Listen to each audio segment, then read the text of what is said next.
actualidad desde distintos puntos de vista. Un espacio para la discusión bien informada. El Mostrador en la Clave. Con el equipo de El Mostrador. Estamos con El Mostrador en la Clave. Por ahora tenemos monopolizadamente a Santiago Escobar. Ya llegará Mirko. ¿Cómo estás, Santiago? Muy bien, muchas gracias. Yo te dije, bueno, tú entraste, dije, por fin voy a tener la versión y la visión de alguien que ha estudiado históricamente a la judicatura y a los distintos tribunales sobre lo que está pasando en Rancagua. ¿Qué adviertes tú que es lo que está pasando en Rancagua? Bueno, yo creo que hay una... Rancagua es la expresión que yo no creo que sea única. Yo creo que está pasando, hay situaciones similares en todo el país, pero es la expresión de una manera de un mal gobierno del Poder Judicial. Así lo hemos calificado en el diario, porque hay una serie de consecuencias que tienen que ver con la forma como el Poder Judicial está siendo administrado, está siendo gobernado, y la judicatura está siendo gobernada en el país. Si uno sigue con atención los discursos, los años judiciales, el discurso de inauguración del año judicial que acostumbra a dar el presidente de la Corte Suprema, se dará cuenta que se han ido poniendo una serie de temas, pero nunca se ha puesto un tema esencial, que es cómo se genera la judicatura, cuáles son las redes, cuáles son los controles que la judicatura tiene en todos sus niveles, y luego cómo se administra esos fondos públicos y ese servicio público. Todo está monopolizado en la Corte Suprema. La Corte Suprema no tiene, con el número de miembros que tiene, no tiene capacidad de mirar absolutamente todo.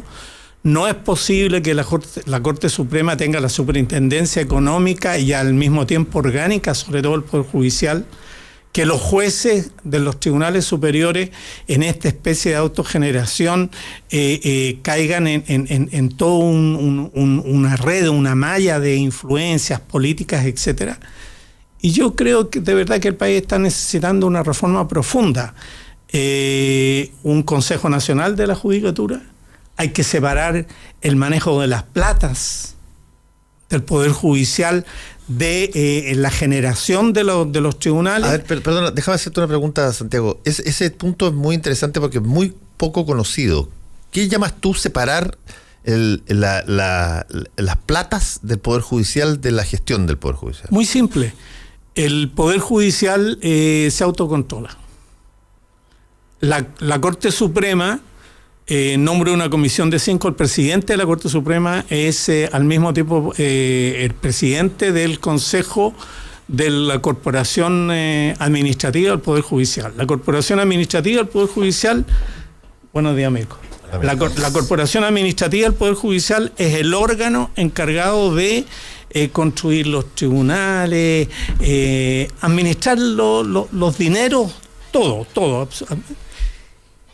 Pero no está, curiosamente, un organismo que no tiene Contraloría. No tiene Contraloría. Entonces se audita por fuera, cuando quieren. Los controles de dinero son muy débiles.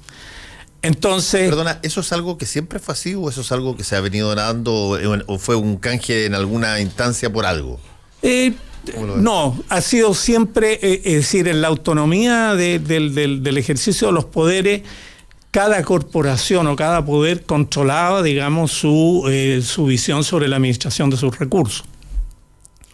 Ahora, el desarrollo de un derecho administrativo más orientado a la transparencia, con más accountability, por decirlo de alguna manera, es decir, responsabilidad en lo público y sobre todo responsabilidad en el manejo de los fondos, ha hecho que se hayan ido introduciendo normas de control. Pero la Contraloría se mete con muchas dificultades en platas que tienen que ver con el Parlamento, no se mete con los dineros del Poder Judicial. El Poder Judicial administra sus recursos con ayuda de la Corporación Administrativa del Poder Judicial, que, como te digo, la preside el presidente de la Corte Suprema más unos 3 o 4 ministros que conforman, y luego un conjunto de funcionarios. Ya han habido escándalos incluso de títulos en tiempos recientes. Nosotros publicamos ¿no es cierto?, títulos falsificados que tocan a los más altos directivos de la Corporación Administrativa del Poder Judicial. La Corporación Administrativa del Poder Judicial ha estado siendo investigada, pero contra la voluntad de la Corte Suprema, por acusada de colusión en la construcción de los tribunales de justicia de familia, los tribunales de justicia del nuevo procedimiento penal, la nueva legislación laboral, y manejan una cantidad enorme, miles de millones de dólares, sin control. Lo dijo el Contralor Ramiro Mendoza, a mí no me vengan a preguntar de plata del Poder Judicial a propósito de la crisis sobre Sename y los tribunales de familia y los organismos. Bueno, pero entonces, en ese plano, Fernando, disculpa, sí, para terminar la idea, en ese plano, que se empiecen a producir estas erosiones en los territorios judiciales, como el que se ha producido en Rancagua, que la mitad de la Corte la mitad de los miembros de la Corte están investigados, hoy día están jurando los nuevos, creo. Tiene de todo, tiene verdad y mentira, porque los controles son muy laxos y además las redes de poder internas, las redes administrativas, ¿no es cierto?, no tienen un organismo de supervigilancia efectiva, eficiente.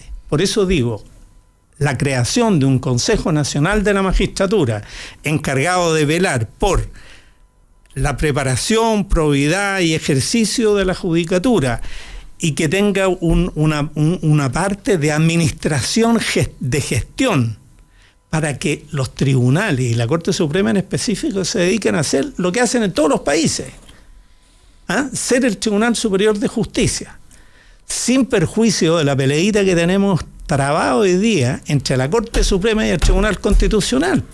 Que el Tribunal Constitucional, que además parece un sindicato y que es un tribunal político, no es un tribunal de judicatura de fuero ordinario, le ha puesto la pata encima a la Corte Suprema y ahí están trabados y tienen un tema que es fíjate bien de lo que es de la licitación de la banda 700 por una presentación de las empresas de telecomunicaciones, que son poderosas, ante el Tribunal de Defensa de la Libre Competencia, termina en el Tribunal Constitucional y termina paralizado por este conflicto entre la Corte Suprema y el Tribunal Constitucional. O sea, en justicia vamos para atrás, compañero.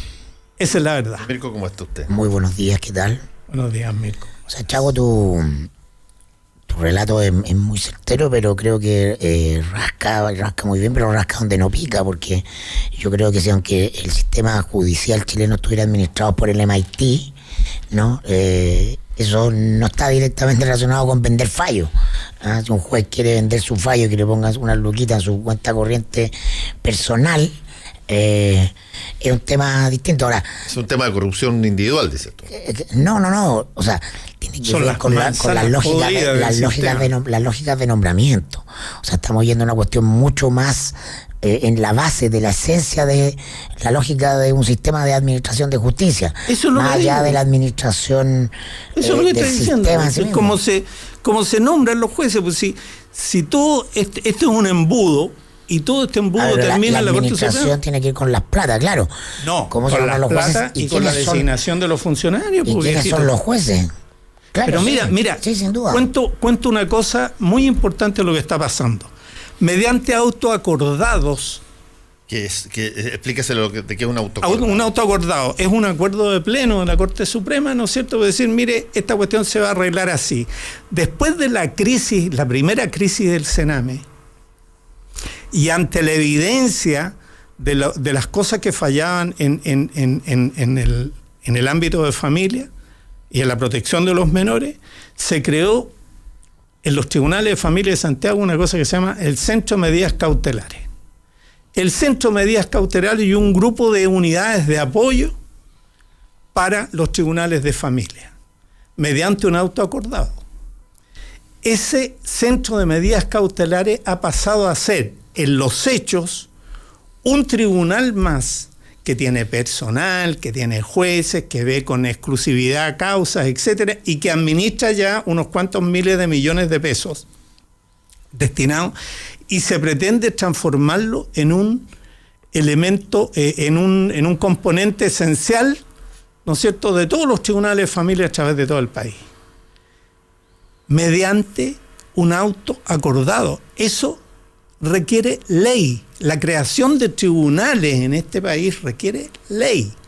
Eso está en la Constitución, está en todas partes. Bueno, la Corte Suprema está creando desde el punto de vista administrativo, es decir, toma decisiones administrativas que influyen incluso en quién te juzga, y eso es un fuera de control absoluto. Pero déjame hacerte un link a lo que planteaba Mirko. Mirko planteaba una cosa que es evidente, es decir, si es que un juez decide vender su fallo, ese es un acto de corrupción individual del juez.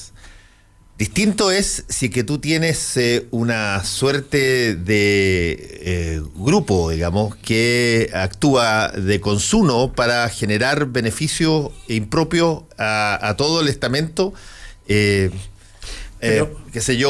estableciendo una presión hacia, desde legisladores hasta el Poder Central. Pero ¿qué diferencia tiene esto a tener 6.000 carabineros clonados? No, estoy de acuerdo contigo. Es decir, en la estructura de administración de los sistemas se generan las porosidades para provocar ¿qué cosa? Exactamente las apropiaciones corporativas o individuales, y entonces los jueces nombrados, hijos, primos, sobrinos, en fin, en la red administrativa, sin control hacia arriba, sin nadie además que les vigile las platas, entran en todo tipo de administración. Déjame hacerte la pregunta naif del minuto.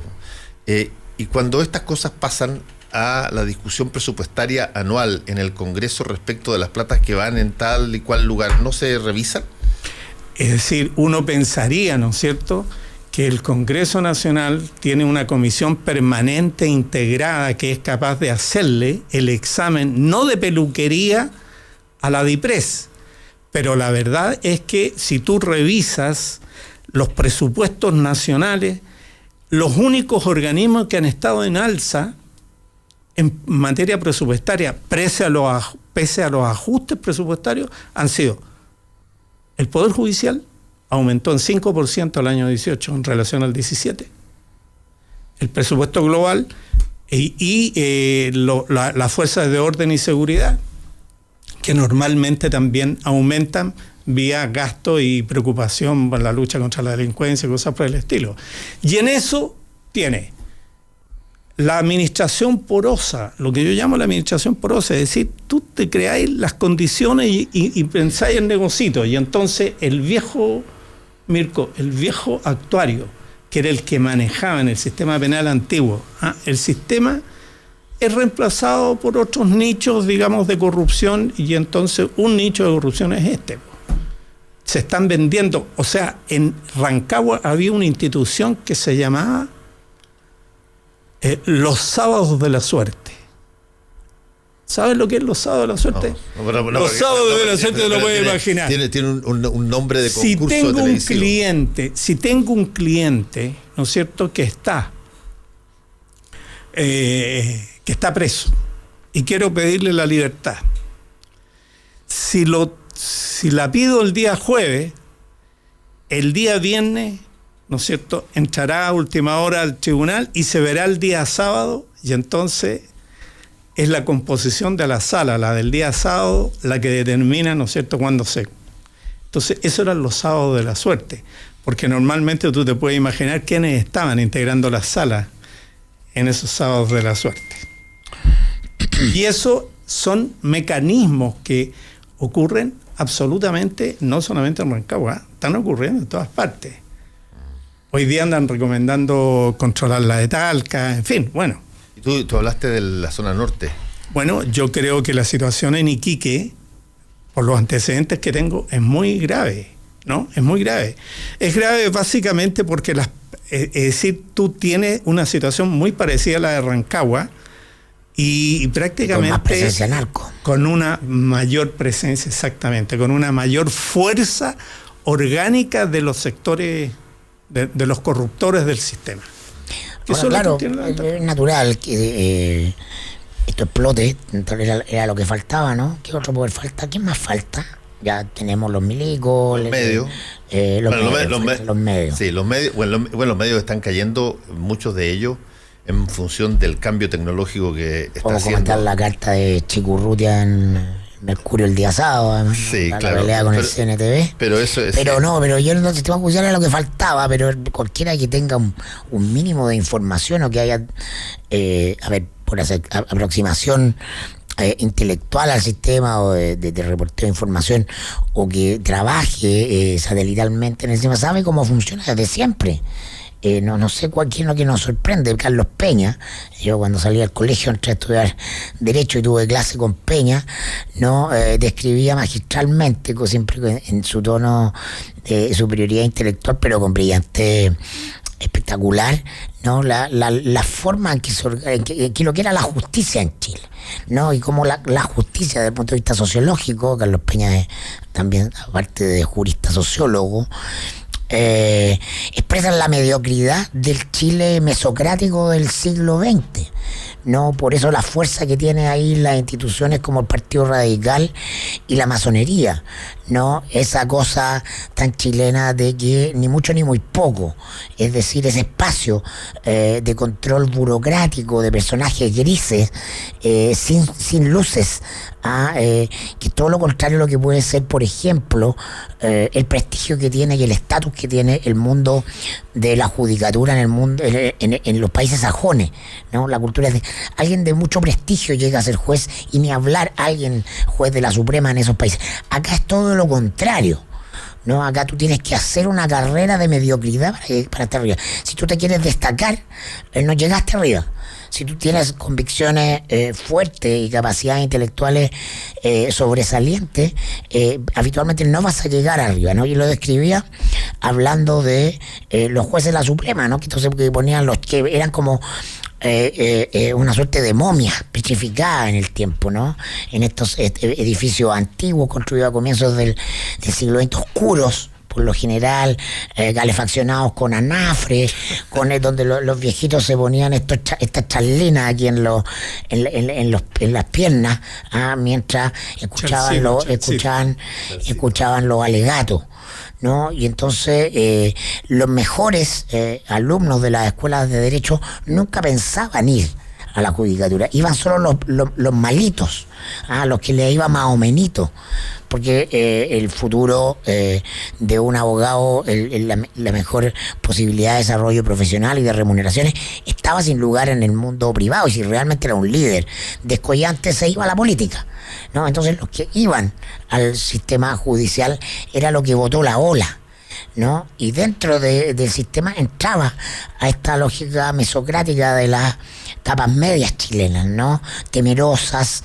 legalistas, rigurosas de la formalidad, y que sin mayor dotación intelectual, pero sobre todo sin mayor capacidad de reflexión moral crítica, con independencia de las lógicas de funcionamiento de un poder que durante la transición además mantuvo, igual que los militares, su autonomía. Es decir, yo escuché, ¿no?, de insignes, con muchos casos, que llevo años en esta cuestión, ¿cuánto cuesta comprar un fallo en la Suprema? 100 millones de pesos. Abogados de alta connotación en la plaza, permanentemente requeridos por los medios, con muy buenas redes arriba, ¿no? Hoy día que trasladados a oficinas en Sanhattan todos, ¿no?, son capaces de articular fallos de última instancia, porque en eso se transforma la Suprema, por 100 palos, ¿no? Y eso es porque han tejido redes, no todos, son pocos, y por eso que tienen un valor importante en el mercado, donde le consiguen una peguita en un estudio al sobrino del juez. Porque en Chile todo es chiquitito, ¿no? Entonces no es que no hay un maletín con billetes, ¿no? Son redes de favores que se devuelven con favores. Esa es la característica del Chile radical, del Chile mesocrático. Y la concertación, los 20 años de la concertación y la nueva mayoría y Piñera, todos han confirmado la hegemonía del mundo radical en la justicia. Siempre los radicales decían, no me den, pónganme donde haya. Y donde haya se entendía siempre que todo lo que tenía que ver con el sistema judicial era el Partido Radical. todos los ministros de justicia, salvo Soledad Alvear, creo que Luis Bates con Piñera, ¿no? Que también fue, en general, estaban ahí, dominaban el Ministerio de Justicia y todas las dependencias, Gendarmería, el Sename, después entró la pero entonces, ¿de qué nos sorprendemos? ¿Sí? El sistema judicial chileno es penca rasca, no llega ahí lo mejor, ¿no? Yo estudié Derecho con Peña, el año 89, ¿no? Ya se hacía esta descripción. Si tú ves el perfil del juez Elgueta, si lo lees, ¿no? O sea, calza perfecto, ¿no? Ahora, convengamos que hay bastantes excepciones a esa idea. Yo fíjate que... Pero es la regla, es la cultura de la organización.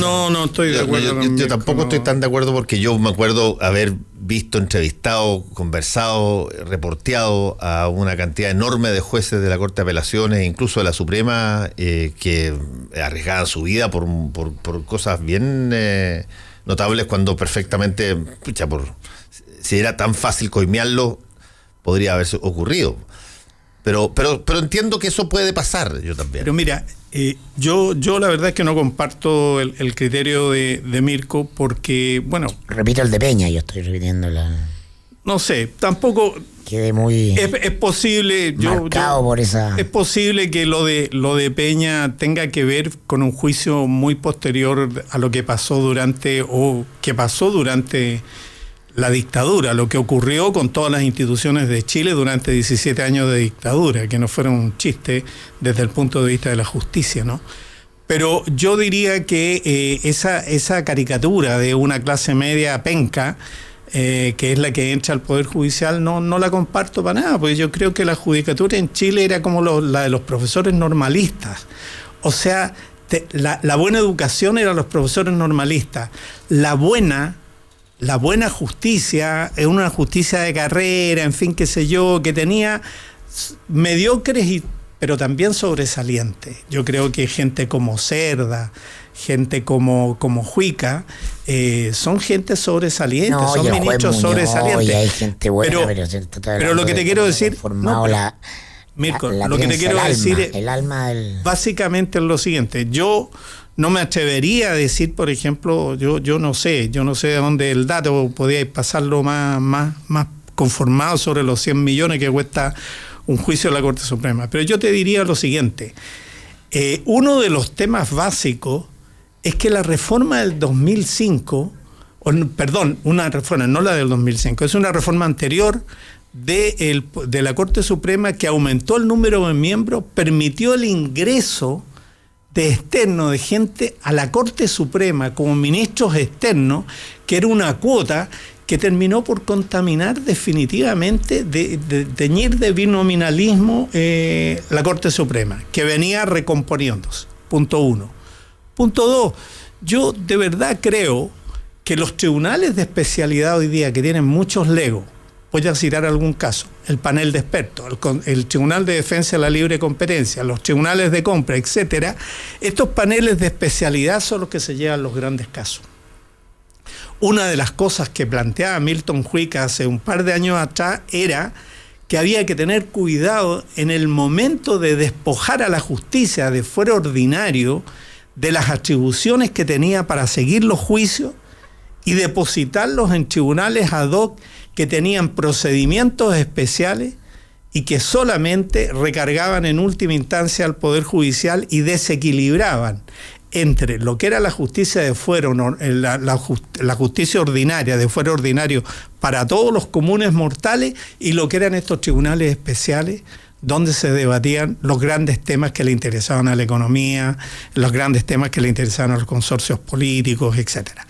Y yo creo que eso está demostrado. O sea, las colusiones, en fin, todos los delitos económicos han quedado fuera del ámbito. Sí, sin duda. Entonces, sin duda. Y eso es de larga data, digamos. Y eso es de larga data. Ahora, por eso yo insisto, mira, yo creo que es necesaria una reforma, punto 1. Punto 2, lo dijo además el presidente del Tribunal Constitucional a propósito de la disputa que tiene con la Corte Suprema. Dijo, no, yo había pensado renunciar, pero además creo que esta es una cuestión de reforma constitucional.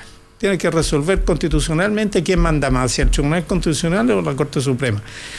Y la verdad es que se necesita un ayornamiento de la justicia, Porque no es posible, Mirko, que tú tengas una justicia A y una justicia B.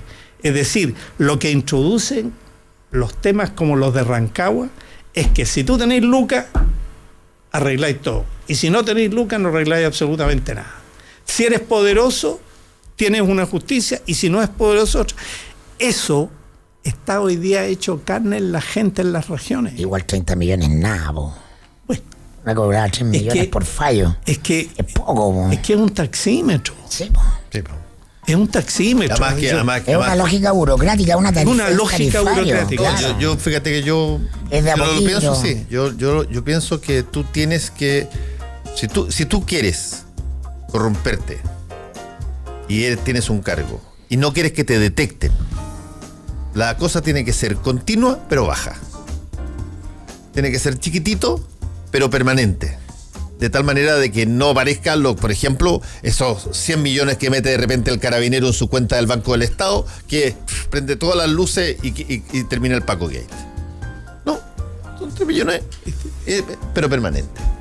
Oye, esto Y no hablamos, no hablamos del senador Letelier, tu amigo, chavo. Bueno, esto Las en parte gestiones lo que oficiosas.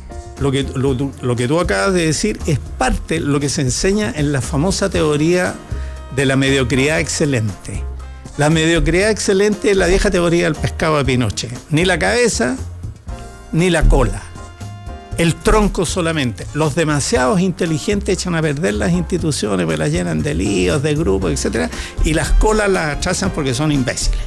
Entonces, el tronco. Esta es la mediocridad excelente. Esta es la BBC, ¿no es cierto? Estas son las instituciones. Ahora, dentro de la mediocridad excelente hay un problema. Las zonas grises. ¿Ah? El funcionario que sabe, los puntos de enlace. Y ese es el que cobra. Está en las direcciones de obra, están en los tribunales, están, en fin, en todas partes, ¿no? Porque el que conoce, y lo que tú dices es la Biblia, poquito, pero permanente. Hacemos una pausa y volvemos. El goteo.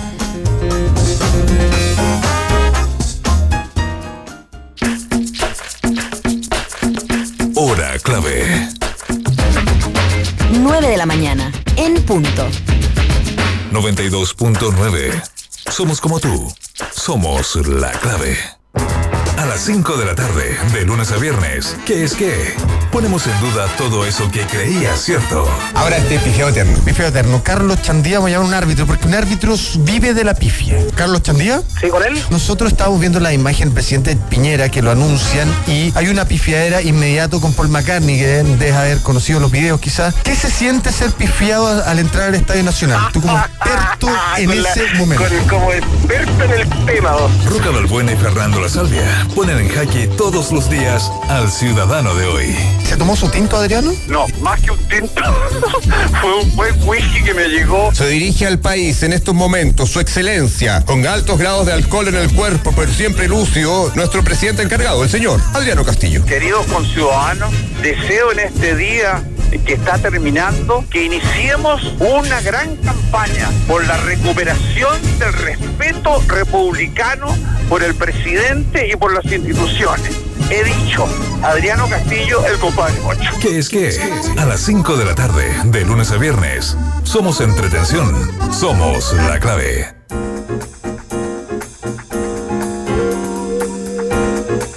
Estamos de vuelta con el mostrador en la clave. Mirko me estaba preguntando cómo había salido la CADEM esta semana. Aquí, por lo menos en la tercera, lo tiene titular, en Mercurio todavía no. Dice: Piñera alcanza nivel más bajo de aprobación y el mayor de desaprobación durante su segundo mandato en esta encuesta CADEM. Ahora, yo soy enemigo. Confirma criterio. Sí, pero yo soy enemigo de darle bola a la CADEM cuando cae el gobierno y no darle bola cuando sube, porque como tengo diferencia metodológica bastante grande respecto a la CADEM, la inflo poco. Me parece que hay otras que son más serias y que eventualmente tienen una mayor estabilidad. Pero entiendo que haya interés siempre periodístico por ver cómo sube y cómo baja cada semana. No, se trata que marca la realidad para el sistema político. Ellos no tienen que usar el termómetro que usa el sistema, no. Si quiere comentar sobre el sistema, sino porque yo feliz de que hablemos de otras cosas. No, yo estoy de acuerdo, pero si el presidente la pide el día sábado.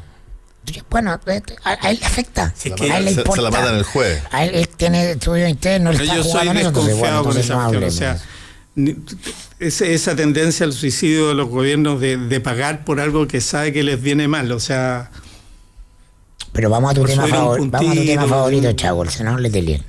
no, si no, ¿por qué dices que es mi tema favorito? Tú andáis Pero echando al también- agua también a es medio mío, mundo, güey. También es mío, sí me gusta, sí.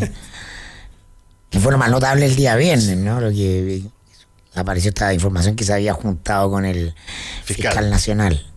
Bueno, Lo encuentro notable, ¿no? Notable. pero yo encuentro que el fiscal nacional, por ejemplo, no sé si tú estás de acuerdo conmigo, Chago, pero hay ciertas posiciones que yo creo que debieran tener una transparencia sobre lo normal.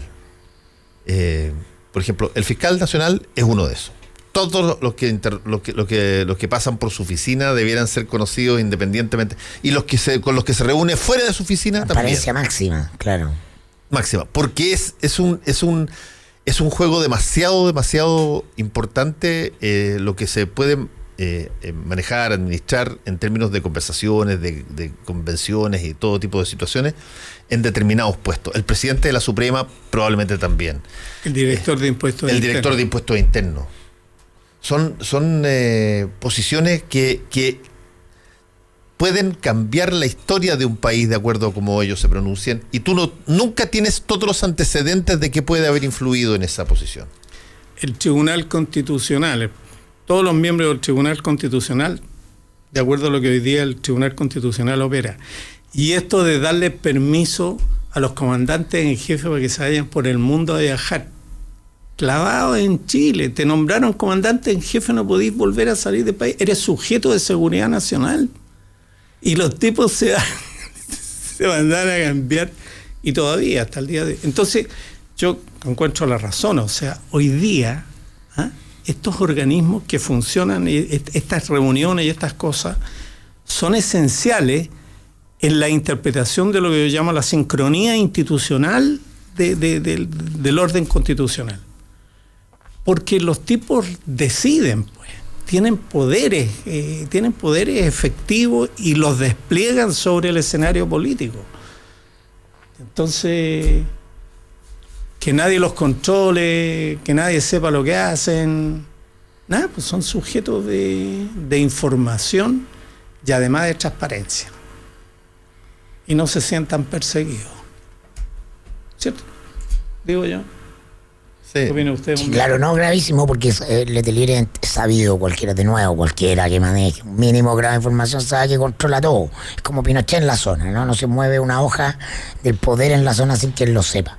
Entonces, es el problema con estos caciques, ¿no? Son señores feudales, dueños, que son los diputados, que después son senadores, que se transforman en caciques en la zona y que se reeligen en los lugares permanentemente. Entonces, arman sus estructuras de poder, sus redes, con todos los poderes locales, ¿no? Y finalmente representan esos intereses ante los poderes centrales después, ¿no? Los articulan y los amarran ahí. Entonces, en ese sentido, así leo yo la reunión de Letelier con el fiscal nacional, ¿no? Yo no tengo idea de la naturaleza de ese tipo de reuniones. Nadie va a tener idea justamente porque no se tiene idea. Porque no hay. Según lo trascendido fue el punto expresarle preocupación por las investigaciones de Arias. Vamos a creer las versiones oficiales.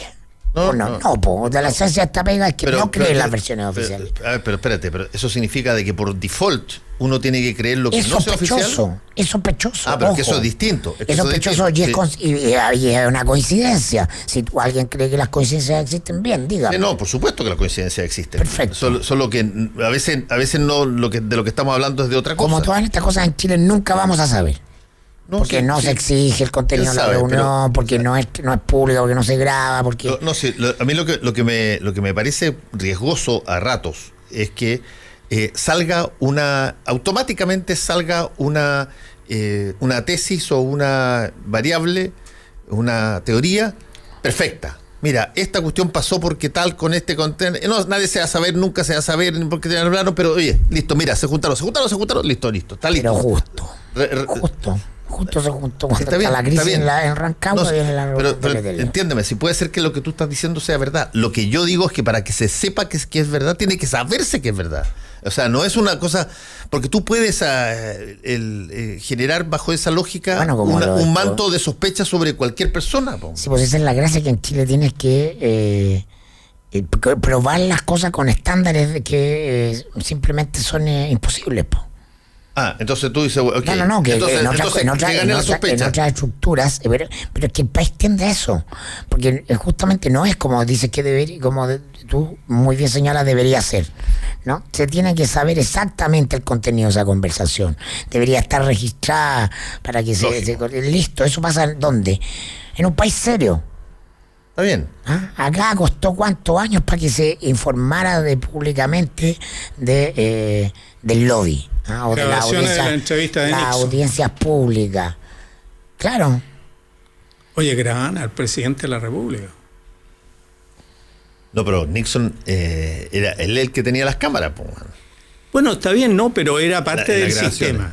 Las grabaciones eran parte del sistema. Tú te dices en la época de Watergate. En la época de Acuérdate Watergate. que él hace desaparecer, o sea, la Casa Blanca hace desaparecer, qué sé yo, los 90% de las grabaciones. Sí, pero en la época que estos gringos se tomaban la cosa de seguridad nacional en serio, las conversaciones del presidente estaban grabadas. Estaban grabadas, lógico. ¿Ya? Y eran sujetos, solamente podían ser abiertas en circunstancias muy especiales, que parte de la lógica del control del Congreso, hasta que acceden a las grabaciones y se dan cuenta que sí, todo el mundo. Pero yo te digo que hay ciertos personajes que por su naturaleza particular, por la importancia que tienen para girar el eje en una dirección o en otra, debieran tener una mirada, y debería ser parte del cargo, y ellos saberlo porque eso tiene un montón de beneficios, una mirada extraordinariamente. Pero no solamente personas, también instituciones. Yo insisto que hay demasiadas instituciones, incluso informales, que son parte de la costumbre política, que se enteran de las cosas más reservadas o secretas de el Estado de Chile bajo ninguna regla de responsabilidad. Comité Político Empleado de la Moneda.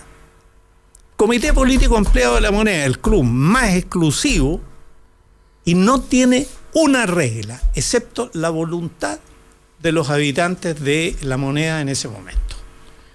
Y no tiene agenda, no tiene tratado, no se sabe qué temas llevan, y es una conjunción de los más altos poderes políticos del país.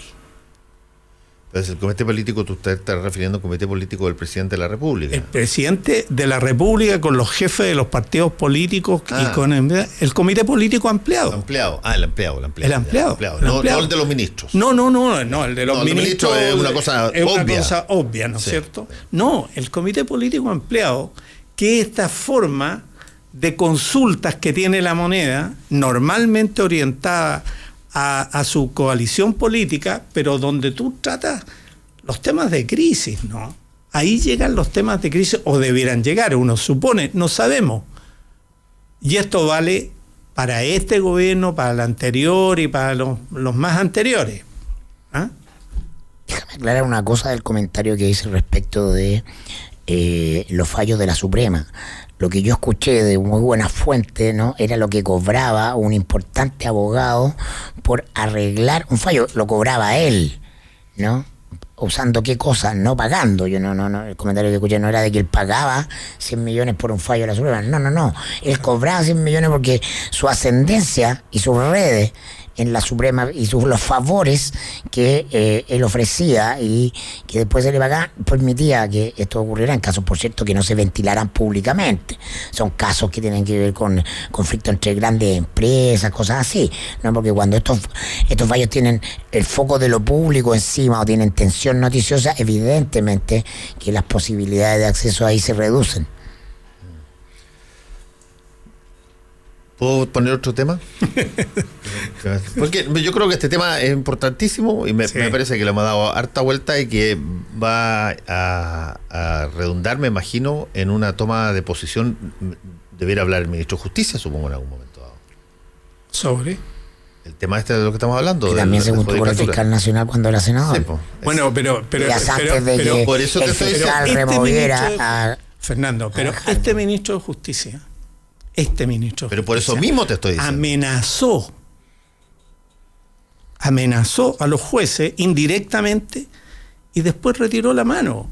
Hizo su pega. Le pidieron que amenazara a los jueces, a los nombrados por a los que son parte de la red que tiene de poder, a propósito que lo habían citado como testigo de Orpi. Y después dijo que en realidad él se había malinterpretado lo que había dicho, así que retiraba y le había pedido a la defensa que lo retirara. Pero ya estaba hecho el daño ya está hecho. Cuando el jefe dice, esta es mi posición, el que nombra, el que firma los decretos, no, este ministro de Justicia es un desastre. Es un desastre para la política nacional. Y hay que decirlo con todas sus letras. Tú lo que estás diciendo es que esto fue calculado, no fue como por ejemplo, yo pensé que cuando él decide ir a testificar a favor de Orpis, no le ha avisado al presidente de la República que lo va a hacer. Se arma la tole-tole por esta cuestioncita y el presidente le ha dicho, pero Hernán, córtala. Mira, otro desastre que tengo a través del gabinete por decisiones individuales que no tienen que ver con la pega. Así que no vaya. Y claro, no, le dice, me parece que esto por lo menos tiene que haber sido consultado antes. Bueno, y decide no ir y dice que no va. Bueno, pero ya dijo lo que pensaba. Bueno, lógico. Ya advirtió. Porque se lo preguntaron por qué razón va a ir a dar testimonio de conducta sobre una persona que lo que podría influir a los jueces, que además los califica el Ministerio de Justicia y lo promueve el Ministerio de Justicia. Bueno, por eso. No sé, yo encuentro, y lo dijimos acá, yo lo encuentro total y absolutamente impropio, absolutamente absurdo, una amenaza tal cual la situación que planteó Larraín. Lo que no creo es que él haya tenido la intención de ir y después haya tenido la intención como parte de una misma cosa de andar. Mira, esa cuestión. Yo creo que le pegaron un raspacacho. Yo estoy de acuerdo, Fernando, en lo siguiente, en que uno no puede ya andar juzgando intenciones en ese nivel. Es verdad. Pero la responsabilidad del cargo público obliga a juzgar hechos. Y el hecho concreto es que la amenaza se produjo y está vigente. Sí. Ahora, tú tienes toda la razón en ese punto, cuando un ministro de Justicia expresa posición respecto de los jueces o de los tribunales, no es baladí el hecho. Es decir, en la sola exposición de su opinión yace la posibilidad de tomar una decisión respecto. Incluso fija la política interna, orgánica interna. Como le dijo, subordinados ya saben cómo se ordena. Como le dijo alguna vez una presidenta no me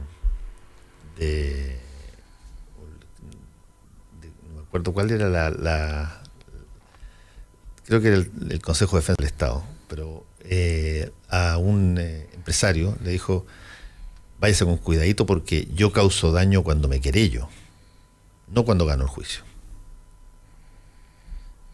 Lo que de alguna manera es cierta, porque tú tienes esta mentalidad chilena de considerar que si es que alguien se querella en contra tuya, eres automáticamente culpable. Sí. Y tú tienes que probar tu inocencia. No es que te tengan que probar la culpabilidad, sino que tú tienes que probar la inocencia. Por lo tanto, el daño que se produce cuando parte la querella desde un organismo institucional es como salvaje. Cuando Hermosilla y Quintanilla pedían sumario para Gatica. Sumario. Tú decías que el Ministerio de Justicia tenía que pronunciarse sobre este tema de... ¿De qué? De Rancagua, lo que estábamos conversando. No, yo digo que yo creo que el ministro de Justicia el ministro de Justicia algo de si es que, a ver, te lo pongo de la siguiente manera. ¿Quién en el gobierno, si es que alguien tiene que dar una opinión respecto de esto, la debería dar? ¿El presidente de la República? No. Ministro de Justicia. Está un poquitito contaminado. Ese es el tema. Está todo contaminado, pues, Fernando. Si es que vamos a insistir, vamos a seguir insistiendo con esto, porque yo creo que es parte de la pauta. Ya lo dijo Mirko, el ministro de Justicia actual en algún momento dado atrás se reunió también con el fiscal Augo. Como senador. Claro. Cuando era senador. Por lo tanto... pero ahí el problema es el fiscal nacional. Exacto. Es la genuflexión del fiscal nacional es que por eso ante el poder político. Por eso es que yo hago el énfasis en que donde debiera estar la lupa en la fiscalía, en la Fiscalía Nacional, y con quiénes se reúne y para qué. Es como trasunta ese temor reverencial a la autoridad, finalmente, cómo se siente respetuoso del poder del sistema político por sobre él, ¿no? Él fue elegido por los senadores, pero no tiene conciencia de su poder, responde a otra lógica, a otra época. Claro. Eso es evidente en su comportamiento, es el problema del fiscal nacional.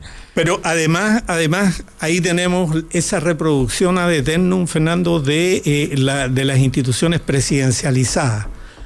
Todos los jefes de servicio operan, desde el Contralor hasta el último jefe de servicio, opera como si fuera el presidente de la República. Es que en la construcción de la Fiscalía Nacional como institución pesó la lógica de la transición, los equilibrios y los cuidados políticos. Necesita algo muy similar a lo del Consejo Nacional de la Magistratura. Necesita un ayornamiento de todo ese sistema, Fernando, porque está entregado. Fíjate que el Ministerio Público, de todas maneras, le cortaron las alas en materia de delitos tributarios. Entonces, en materia de delitos tributarios hay que mirar primero a impuestos internos. Y impuestos internos, la esencia del funcionamiento de impuestos internos es no judicializar, sino llegar a trato, evitar y discriminar. Entonces, no todo lo cobra a través de juicio, básicamente lo cobra a través de un juicio interno, una investigación administrativa. El fiscal nacional es, en la lógica del sistema a través del cual se elige, es un funcionario que debe cuidar los equilibrios de toda la estructura institucional del poder en la cima. En un país serio, el fiscal nacional es elegido por la gente. Bueno, es propietario. Y responde directamente ante el soberano. Si no le temiéramos como le temen la élite en Chile, ¿no? A la participación de los ciudadanos en la designación de autoridades, en la definición de cuestiones conflictivas a través de plebiscitos, eso estaría solucionado, y terminan debilitando las instituciones cuando la institución como el fiscal nacional tiene que meterse con el poder, porque el fiscal nacional es parte del poder. Oye, déjame decirle aquí, contestarle a un tipo. Yo normalmente no le contesto a los anónimos, a los que no tienen el coraje de poner su propio nombre, pero aquí voy a hacer una excepción. Dice que ¿en qué lugar el ministro de Justicia califica a los jueces? Porque yo dije que califica a los jueces.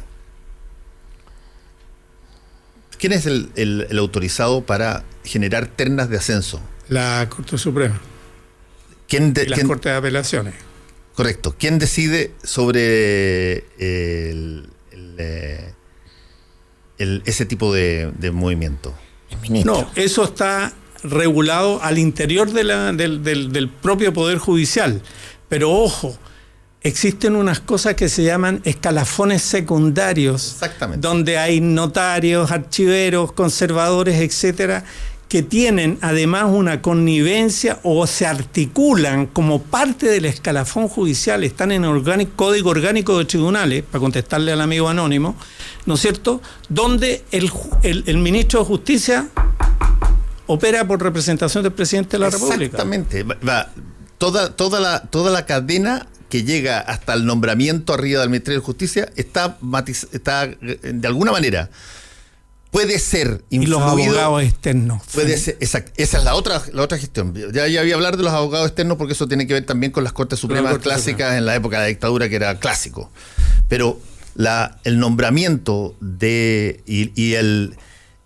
llámalo tú, la evaluación de determinadas instancias bajo antes de que el radar de la Corte de Apelaciones y la Corte Suprema te llegue, está profundamente influido por cómo pueda el Ministerio de Justicia actuar al respecto. Y la institución ahí tradicional es el ministro de Justicia actual le acaba de regalar a la esposa del abogado de Pablo Longueira, don Alejandro Espinosa, ¿no es cierto?, la nombró notaria en la notaría de Saldívar, que es una notaría de 100 millones de pesos.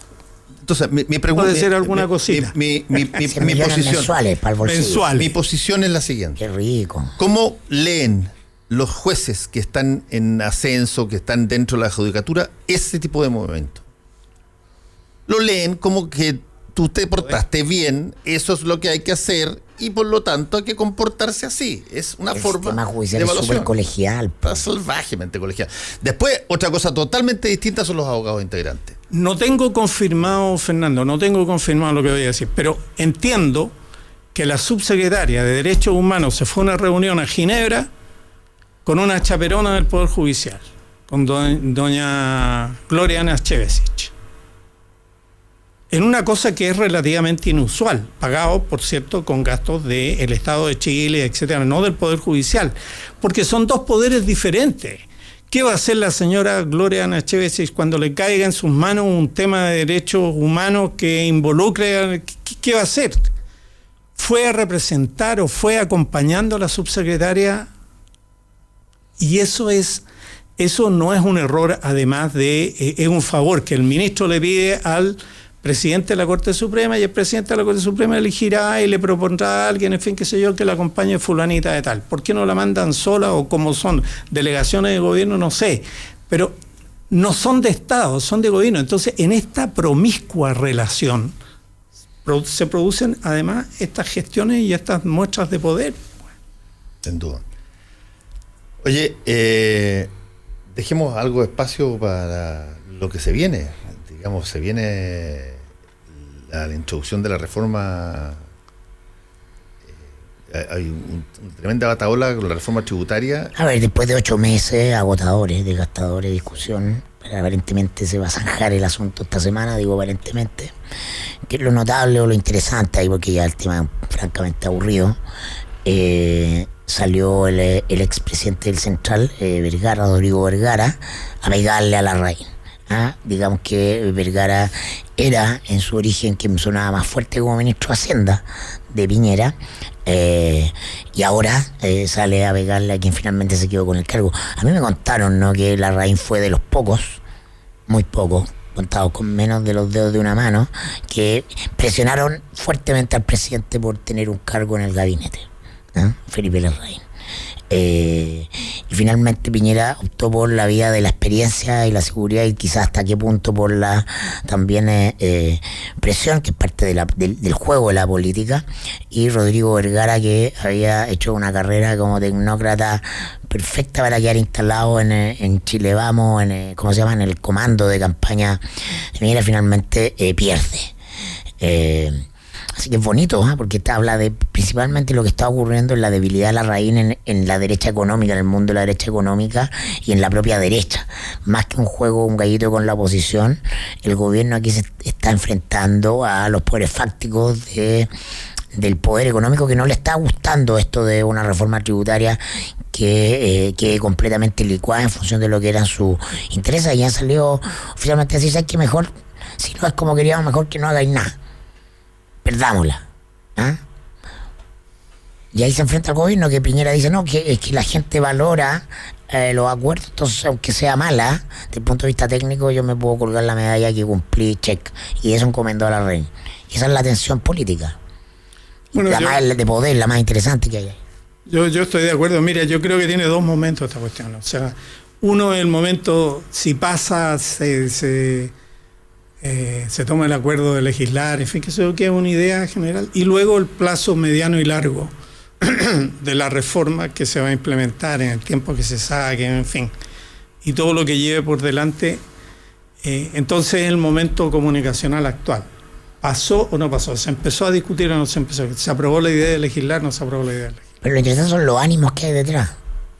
Se suponía que la reforma tributaria venía con todo el envión del mundo empresarial, ¿no? O era un guiño a ese sector, y eso ha quedado diluido, independiente del resultado, ¿no? Se aprueba o no se aprueba la idea de legislar. Se ha quedado diluido por dos razones, y una en particular, porque acuérdate tú que el presidente señaló explícitamente que no iba a incorporar una variable muy acariciada por los empresarios, que era bajar el impuesto a las empresas. Y eso le causó un chispazo a la situación. Y ahora viene esta reforma tributaria y se anuncia hoy día que el ministro de Hacienda va a introducirle una mejora al proyecto antes de introducirlo ahora. Es un dulce para que la oposición... Y yo creo... debería ser un dulce para que la oposición puede ser. Yo me imagino que en algún momento dado tendremos que ver de qué sirvieron todas las reuniones con los presidentes de partido en esa procesión que hubo la semana pasada. Y muy probablemente yo creo que se va a aprobar la idea con los votos pisquineados, los radicales y los que se dividieron. Porque no te compromete, si la idea de legislar no te compromete, o sea, tú estás de acuerdo. Entonces yo lo que he leído, creo que el más claro ha sido Lagos Weber en eso al expresar, mire, tiene dos partes esta cuestión.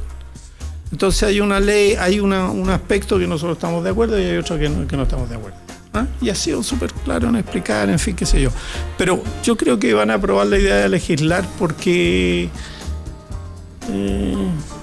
como tú dices, con los votos pirquineados, etcétera, pero porque una reforma tributaria siempre es necesaria discutir, pero no es ni la gran reforma tributaria.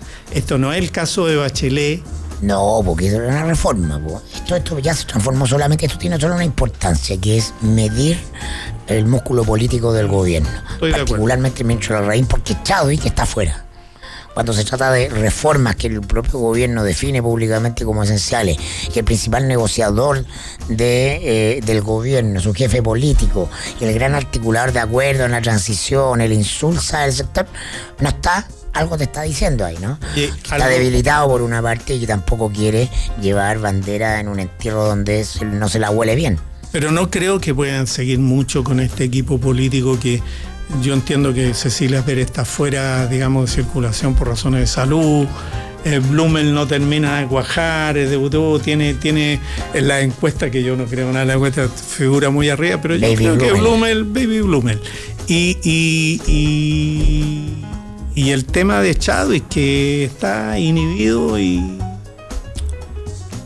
Entonces... Pero Piñera en eso se parece mucho a Bachelet, lo va a aguantar al final, porque este grupo de ministros no son los satelitales, son los centrales. Bachelet gobernó sin núcleo político, esa es la verdad. El diseño de Piñera era este núcleo duro, este anillo cerrado que era Avanza Chile, ¿no? Y entonces no tiene plan B para reemplazar a Chadwick.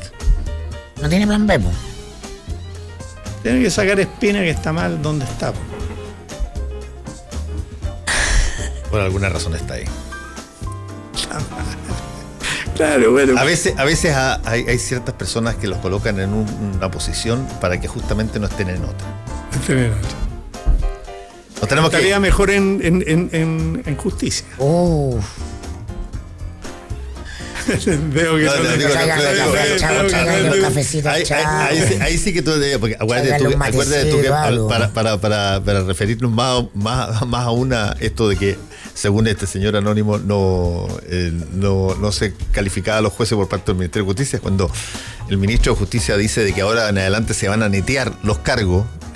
Entonces le pasan las ternas y tú escoges evaluando cuáles son los buenos y cuáles son los malos. Esa no es evaluación, no la lee nadie en el Poder Judicial. Si el ministro fuera Espina, yo para serte franco creo que tendría un poco más de pudor. Puedo estar equivocado, pero que tendría más de pudor para decir eso. Tenemos que irnos. Gracias, Chago, gracias, Mirko. Volvemos. Actualidad con ojo crítico, información desde distintos puntos de vista y discusión bien informada. Fue El Mostrador en la Clave, con el equipo del Mostrador y Combinación Clave.